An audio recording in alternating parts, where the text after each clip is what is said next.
They are being stored indefinitely outside the mother's uterus. For those unfamiliar with IVF, the process works like this. An egg is removed from the woman's ovaries and fertilized with sperm in a laboratory. The fertilized egg, called an embryo, is then returned to the woman's womb to grow and develop.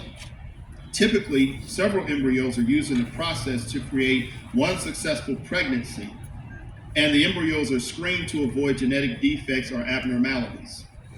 Without getting too technical, the scientific term in vitro is used to refer to any biological procedure that is performed outside the organism, like here in a lab. An in vivo procedure, alternatively, is where the tissue remains inside the living organism in which it is normally found. The point here is that an embryo cannot develop into a child until it is implanted into a woman's uterus. Also, an embryo can be frozen and stored, unlike a living human. That's why there's so much alarm over the Alabama Supreme Court's ruling and its impact on women, their families, and IVF healthcare providers. To put this in perspective, in 2018, it was estimated that 8 million children had been born worldwide using IVF and other assisted reproduction techniques. Children that were born to women facing fertility complications that wouldn't have been able to give birth without these treatments. Due to this ruling, many fertility clinics in Alabama have now paused operations. This has disrupted the lives of women and hopeful parents who use these treatments to start or expand their families.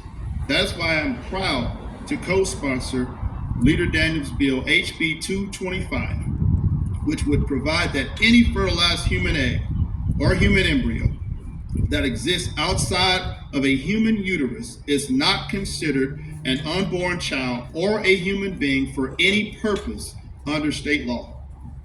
To explain more about the urgency and the importance of this bill, I would like to introduce the bill's sponsor, Alabama House Minority Leader Anthony Daniels.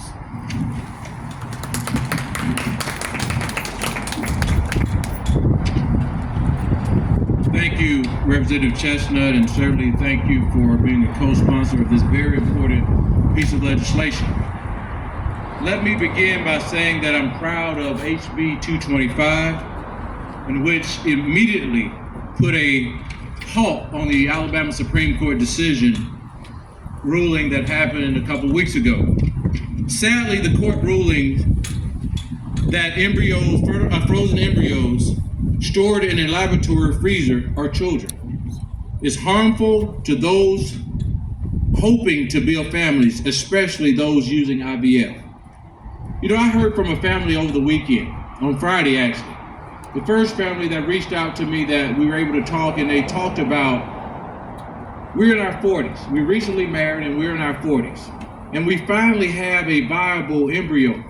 And our appointment is on March 11th. But we received a call that our appointment has been postponed. Other families that this is their 8th time using this treatment is the only option that they have available to them and their families, have been denied and said that their appointment is also been postponed. And so this is a very important issue that we have to deal with, and unfortunately, we have to deal with this particular issue legislatively. So several clinics have had to pause their treatments due to the confusion and uncertainty surrounding this ruling. As a result, women and families have been left in limbo. This bill, House Bill 225, is very simple and clear in what it does and what it accomplishes.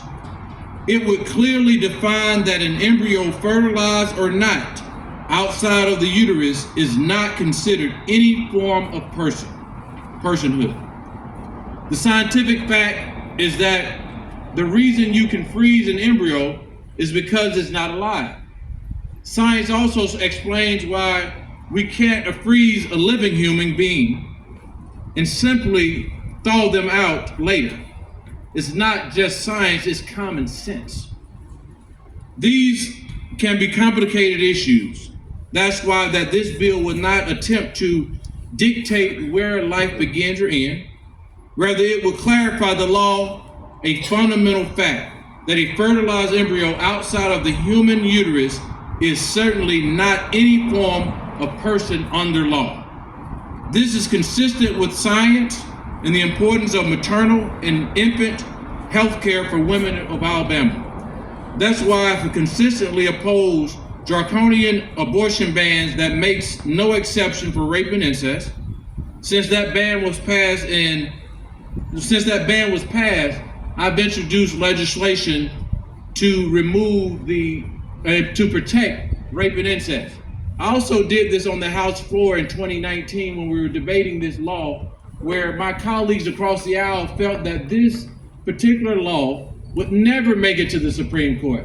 Roe v. Wade would never be overturned. And we warned them with the individuals that were confirmed to the court and looking at their position in previous writings and the things that they've talked about publicly, that there's absolute opposite of what's going to happen. And so we warned them about this. And so, however, I strongly believe that the abortion ban should be struck down altogether, and that women should have the right to make decisions about their own personal reproductive rights. Yeah.